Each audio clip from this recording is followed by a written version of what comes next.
no pelees contra mí, Saulo de Tarso. Cuando Saulo de Tarso entendió que el mismísimo Mesías, resucitado y ascendido a la gloria, le hablaba, él entendió que Dios no se presenta a la vida de nadie simplemente para traerle un mensajito de consolación o de ánimo, sino para confrontar y cambiar su vida. Saulo era un gran conocedor de las Escrituras, y cada vez que Dios menciona 2 veces seguidas el nombre de una persona, esa persona lo transforma para toda la vida. Moisés, Moisés; Abraham, Abraham; Jacob, Jacob; Saulo, Saulo. Algo importante viene detrás de la voz. Dime, ¿qué quieres que haga? El Señor le dijo: no tengas prisa. Siempre vas corriendo a todas partes. Vete a la ciudad y se te dirá lo que tienes que hacer. Y durante 72 horas lo tuvo ciego e incomunicado, hasta que un discípulo obediente al Señor, con temor y temblor, fue y oró por él. Y el Señor le dio palabra a través de este hombre, y se convirtió en una persona tremendamente utilizada por el Señor durante muchos años. Se fue 15 años al desierto de Arabia, y allí dice la Biblia que el evangelio que después predicaba y compartía en las iglesias, ni lo aprendió ni lo recibió de hombre alguno, sino que Dios mismo se lo reveló. 15 años después de una batalla ardua, de predicar por aquí, de predicar por allá, de ser perseguido, escupido, maltratado, apedreado, etcétera, etcétera, decide subir un día a la ciudad de Jerusalén. Y él relata esa primera visita a Jerusalén en Gálatas capítulo 1, donde dice: cuando subí a Jerusalén, no subí porque tenía un impulso humano, sino por revelación del Espíritu.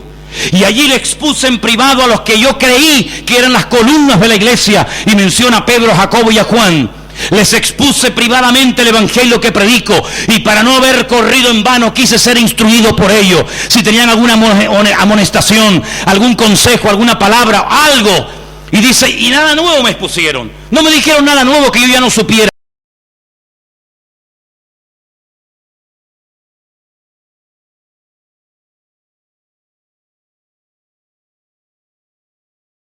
Me pidieron, cosa que procuré hacer con diligencia, porque si algo caracterizaba a Pablo es que cuando lo hacía, daba la vida por lo que hacía. Es que no nos olvidáramos de los pobres, que los tuviéramos presente.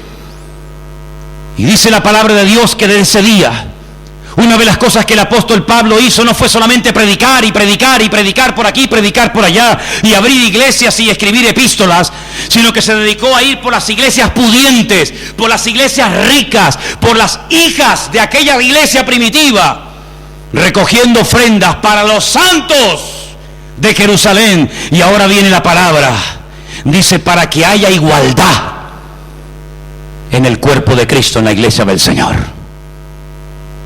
Para que haya igualdad. Si hubiera igualdad, habría temor de Dios en la sociedad.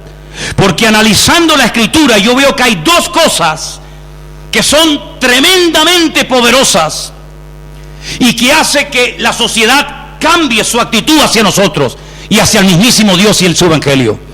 Uno es el poder del amor. Jesús dijo: amaos los unos a los otros como yo os he amado, para que el mundo crea que sois mis discípulos. Y la segunda cosa que hace que la gente cambie su actitud es ver la generosidad, ver la unidad del cuerpo de Cristo, viendo que lo que me sobra a mí te lo doy a ti, y lo que le sobra al otro se lo damos a esto. Y dice que por esa actitud, por ese estilo de vida, esa filosofía de vida solidaria y comunitaria, vino temor de Dios a toda la ciudad de Jerusalén. ¿No será que por falta de amor y de solidaridad el mundo no nos hace ni caso? ¿No será que le hacen más caso a las sectas y a los mensajes raros y extraños porque los ven más unidos y más compenetrados a ellos que a los que nos llamamos y llevamos por la vida sacando pecho diciendo que somos hijos de Dios? Yo creo con todo mi corazón que ha llegado un tiempo, no solamente en esta iglesia, sino en este país y en el mundo, en el que la iglesia tiene que hacerse muchas preguntas. Y una de ellas es: ¿por qué no te mueves, Señor, entre nosotros como te movías hace 2000 años? ¿Por qué no hay esos milagros, esas manifestaciones que en la Biblia eran normales normales. Porque hoy en día no hay iglesias donde se mueve el poder de Dios como se movía en cualquier pequeña o grande iglesia de la época. Porque hoy en día no hay multitudes que vienen corriendo a los pies de Cristo. Viendo nuestro estilo de vida, muchos inconversos se han llevado las manos a la cabeza.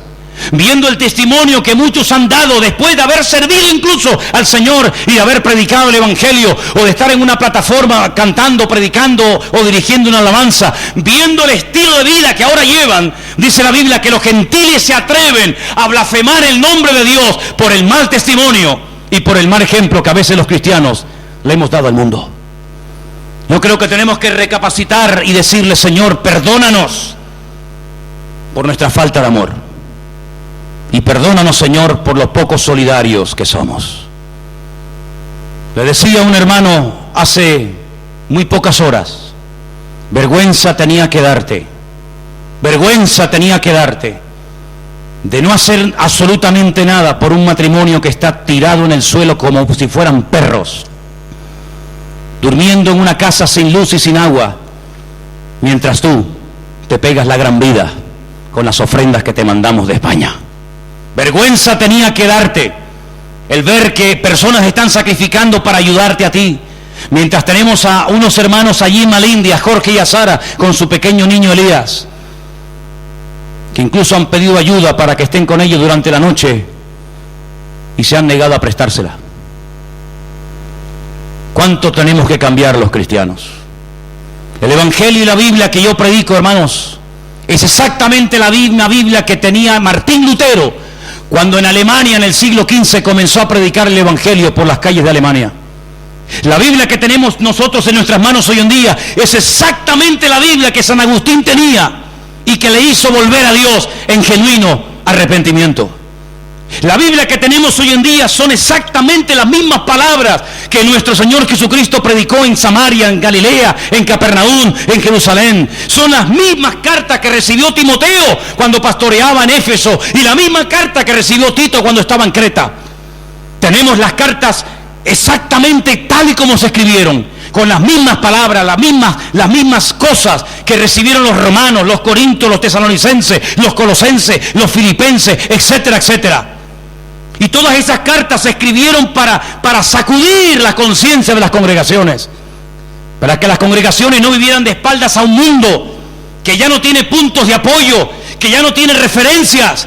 Ha fallado la izquierda en este país, ha sido un desastre lo que ha hecho la izquierda en los últimos años en este país, y el que no lo quiera ver, lo siento por él o por ella, pero es un desastre lo que está haciendo la derecha, porque ya no hay punto, ya no hay parámetro donde mirarnos. El comunismo fue un rotundo fracaso, y si no lo pueden decir los hermanos que lo han vivido en carne propia. La gente no fue más feliz, los pueblos no fueron más libres. Tenemos educación, tenemos enseñanza, tenemos universidades, y ni la enseñanza, ni la política, ni el deporte, ni el dinero, ni nada le ha hecho la vida más feliz y más cómoda al hombre. Pero en medio del caos, en medio de tanta angustia, en medio de tanta depravación y desorden, hay una voz que se levanta y que dice: venid a mí los trabajados y cargados, que yo os haré descansar. Y Dios llama a la iglesia hoy al arrepentimiento. Basta de pedir para nosotros mismos, basta de pedir para salir del atolladero en el que nos hemos metido, basta de pedir más y más y más cosas para nosotros mismos. No es tiempo de pedir, es tiempo de llorar en las iglesias. Hay iglesias donde la gente se mata de la risa y emplean la terapia de la risoterapia para que la gente pues rompa sus complejos y sus ataduras y salgan más o menos renovados. No quiero que nadie salga de la iglesia renovado, quiero que todos salgamos transformados y cambiados por el poder de Dios. La iglesia tiene que llorar y gemir por el mundo que se nos va. La iglesia tiene que ser quebrantada, hermano, y lo está haciendo donde más le duele. Danos tiempo de quejarnos. He oído gente que se queja por lo que no tiene, pero es increíble. He oído y conozco gente que se queja por lo que tiene. Se quejan por el coche que tienen, se quejan por la bicicleta que tienen, se quejan por la ropa que tienen. Es increíble al nivel de egoísmo al que hemos llegado. Y yo veo en la iglesia primitiva que allí todo era de todos. Un hermano se le ocurre coger la zapatilla o la camisa o el pantalón o la falda de su hermano o de su hermana y se puede armar en cualquier momento la tercera guerra mundial. Porque esto es mío. Y es increíble ver cómo una de las primeras palabras que aprende el ser humano, por lo menos en español, es papá, mamá y mío. Yo creo que algunos aprenden a decir primeramente mío antes de mencionar a papá o a mamá. Mío. Y es increíble ver cómo el hombre nace con el puño cerrado. Y muchos dicen que mueren también con el puño cerrado. Y Jesús le dijo una vez a un hombre en un culto: extiende la mano, extiéndela. Llevas tanto tiempo con el puño cerrado, llevas tanto tiempo mirándote lo que no tienes, que no eres capaz ni de extender una mano. Extiéndela, ábrela. Y dice la Biblia que cuando intentó abrir la mano, Dios se la sanó. Aleluya. Hay muchas cosas que por falta de uso se deterioran. Si usted no usa un coche, termina rompiéndose y estropeándose, descargándose la batería, etcétera. Si usted no usa su don, si usted no usa la fe, si usted no usa lo que Dios le ha dado, vas a terminar siendo oxidado en ese área de tu vida. Pero hoy es un tiempo en el cual Dios confronta a la iglesia, no para construir un reino humano, sino para que la gloria del Señor y el reino de Dios se extienda.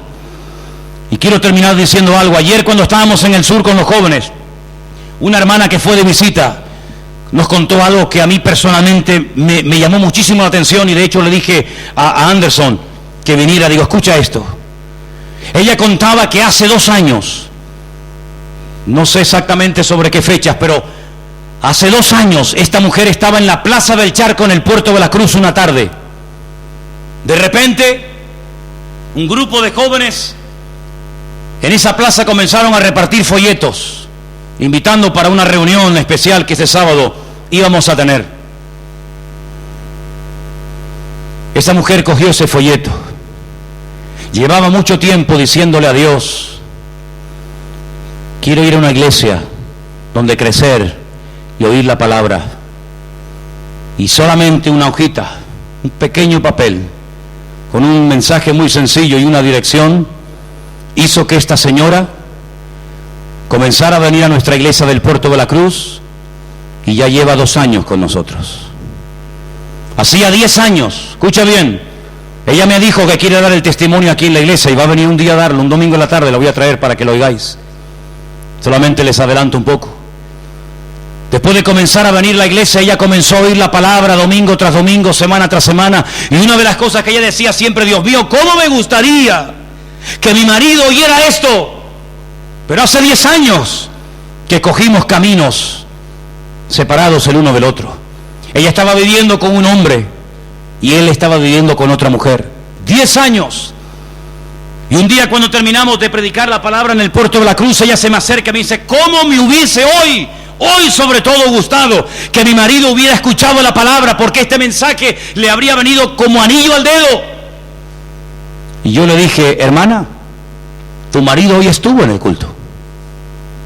Y me dice: ¿dónde estuvo? Digo, estuvo sentado al lado tuyo y escuchó toda la predicación.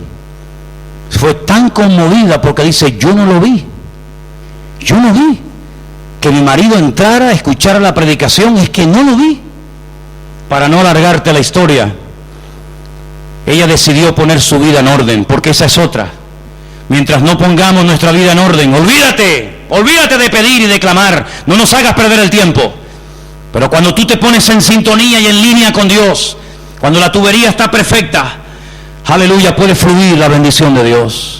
Ella puso su vida en orden y desde ese día comenzó a orar: Señor, toca a mi marido, tócalo donde quiera que está, que recuerde, Dios mío, que recuerde que un día también él fue creyente y se congregaba conmigo en una iglesia, pero que por circunstancias de la vida nos separamos.